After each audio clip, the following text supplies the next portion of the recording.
What is going on, you absolute legends? Another episode 4x4 Camping and Adventures, and I've literally just got back. It's the 1st of January 2021. Happy New Year, all that kind of cool stuff. And I wanted to give you a bit of an idea. I've made a massive trip down to, I was originally going down to Esperance. That trip sort of got a bit cancelled because there was a few things that went wrong. Weather wasn't going to be right and all that kind of stuff as well. It's blowing absolutely gale down there at the moment. So we ended up in Albany. So Albany is pretty much at the bottom of WA, pretty close to it. And in this video, I wanted to go through how much fuel I've used in the trip. So to give you some stats, I have driven 1,044 kilometers in this trip. I've averaged 15.3 liters per 100. So I'll chuck that on the screen. I took that photo literally as I pretty much parked up in my driveway. I've used a tank and a half of fuel. So pretty much on the way down there, I use about half a tank. So roughly about half a tank of driving around Bunbury without anything on the car, just pretty much the fridge and that kind of stuff in the back. And then another half a tank or just under half a tank on the way back. So I wanted to answer some questions in this video, maybe get rid of some myths and that kind of thing regarding the Y62. So first thing, what fuel? I used 95 on the way down. And as I said, that got me about 700 Ks of range around Albany, plus getting down there. So probably about 350 Ks to half a tank, and about roughly 700 Ks to the whole tank. Just, you know, driving around town, fair bit of town driving, that kind of stuff, uses a little bit more fuel. A little bit of booting around, driving on the beaches and that kind of stuff, uses a little bit more fuel. So I got about 700 Ks out of the original tank. At the moment, I have driven about... It was about 700 Ks when I refilled on the dot. I think it was 698. I'm sitting at 1,044 at the moment. So what do we got? 350 Ks on this tank, or 344 Ks on this tank. And I reckon I'll probably push this tank out to about 750 because I've taken all the weight out of the car and all that kind of stuff. But probably if I was to continue with the trailer and that kind of stuff on the back, I'll probably get another 700 Ks out of this tank. Now the difference between the two tanks, this is 91 octane fuel, on the original tank is 95 octane fuel. So yes, there's probably a bit of residual 95 in the tank before filling this one, but I haven't really noticed a massive difference in fuel consumption between the two tanks. So I wanted to sort of check that because I think a lot of people say, oh, you need to have premium in this car. I've just done 1,044 Ks. One tank was premium, half a tank is not premium, and I'm getting about the same average kilometers, which is 15.3. So it didn't go up when I was on the way back, towing the exact same amount of weight. I'm towing a about 1.1 ton MDC soft floor camper trailer, and obviously I got all the gear in the back, like fridge and all that kind of stuff, recovery gear, all that kind of stuff in the back. So I didn't really notice any difference between the trip there and trip back. I actually refilled the tank when I left Albany to get an idea of how much fuel it was going to use because I wanted it to be sort of pretty even because it's got an 80 litre water tank on the camper trailer. So obviously if you empty that, you just save yourself 80 kilos and that's going to make a dent in your consumption.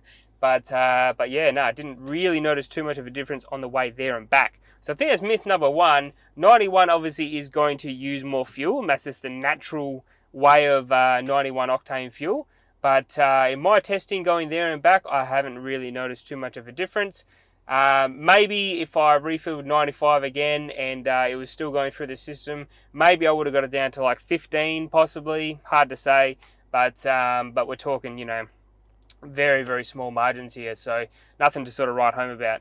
15.3 I think is pretty good for this car. The weight, you know, you had people inside the car, you had the stuff in the back, you probably had about 300 kilos of weight on the car in the back and that kind of stuff. You know, talking about food, beers, you know, extra water, all that kind of stuff adds up. So there's probably about 300 kilos in the car, plus pulling 1.1 ton. I reckon that's not too bad. 15.3 isn't too bad at all. And as I said, I did 1,044 kilometers. The other myth I wanted to sort of bust with these cars is the radar guided cruise control.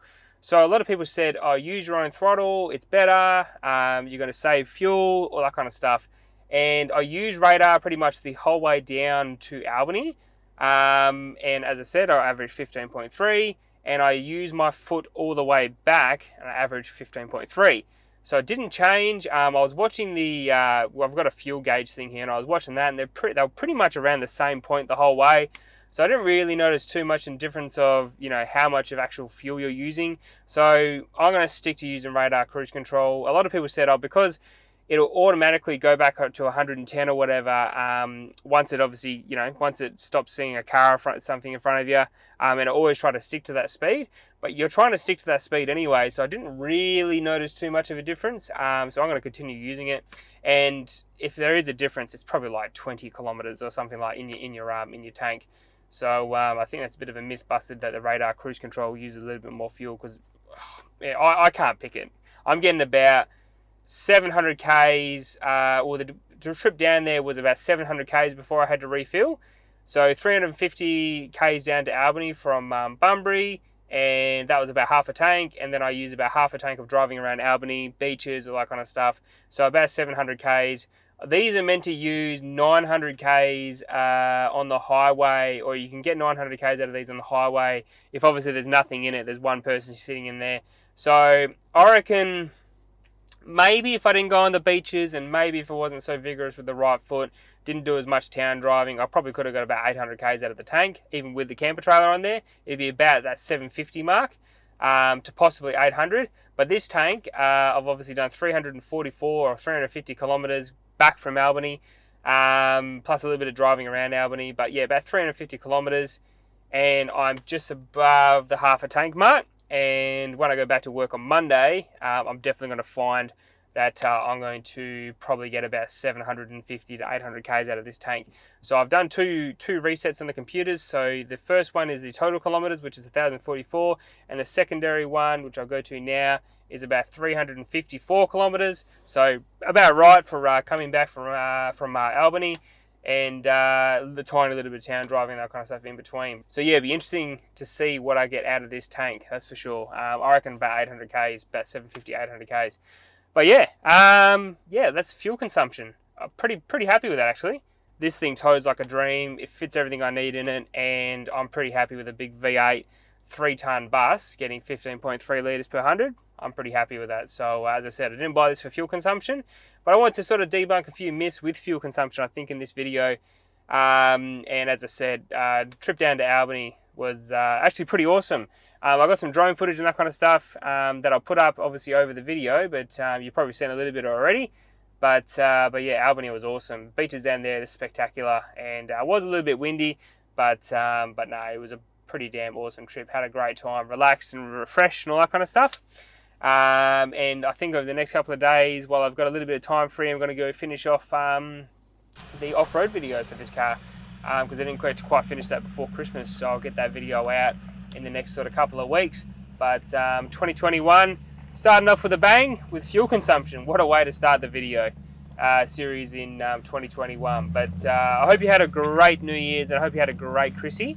And there'll be a pretty interesting video coming up in the next couple of weeks on the 16th of January. As I said, I'm going out with a couple of people local to the channel that we're going to go out, do a bit of a camping trip, and get out there and do a bit of a filming episode and all that kind of stuff. So that'll be pretty interesting as well. But yeah, no, I'm pretty happy with how things going with this car. Updating the kilometers, I've done 5,755 kilometers in this car since I bought it. As I said, I load up the kilometers in these cars from my work. And that's, yeah, definitely a massive amount of kilometers for a car that's pretty much only 2 months old. But yeah, no, I'm pretty happy with how she's traveling so far. So she's definitely run in, and yeah, using a little bit less fuel. I've found after the run-in period, definitely using a little bit less fuel around town, all that kind of stuff as well. So that's definitely a benefit moving forward. But yeah, 10,000 Ks these get serviced. So 10,000 is only about 4,300 or 4,245 kilometers away. Be interesting to see what they say about the first service. You know, what's going to happen with the car, anything they need to adjust, and that kind of stuff. But so far so good. No dramas at all. Haven't had any engine lights, anything like that. It's been smooth sailing since I bought it, so I'm pretty happy with the purchase still. So it's been awesome. But yeah, also January, I should actually say as well, all the body work and the bar work and that kind of stuff is getting done. So I'm pretty excited about that. It's going to absolutely look awesome. I've seen these cars with this kind of body, bull bars and that kind of stuff on before. I'm not going to let you know what it is yet, but the video will be coming at the end of this month. But it's going to look absolutely primo. And I'm going to do some fuel consumption stuff after I put the bull bar, roof rack and sliders on. So that'll be an interesting video on how much it uses per 100 on long distance as well after I put all the bar work on there. So so heaps of more information coming. As I said, I wanted to do fuel consumption videos throughout the whole series just to give you an idea of when you do certain monster vehicles. As I said, bull bar, roof rack and slider is going to go all on once. So that'll be interesting, probably adding about 150 kilos of weight to the car. Interesting to see how much that really adds to the fuel consumption of the vehicle. So, but yeah, anyway, I might leave it there. That's we've gone 11 minutes and 18 seconds in this video, so that's probably long enough. You're probably getting a bit bored of my voice, but crack another beer and enjoy the new year. And let's hope 2021 is a little bit better than 2020. And yeah, let's get through it. Thank you for watching another episode of 4x4 Camping and Adventures. Please like, subscribe, all that cool stuff. And if I don't see you out in the tracks and trails, I might see you in the next video. If I don't see you in the next video, I shall see you later. Have a great New Year's, guys, and I'll see you soon. Bye.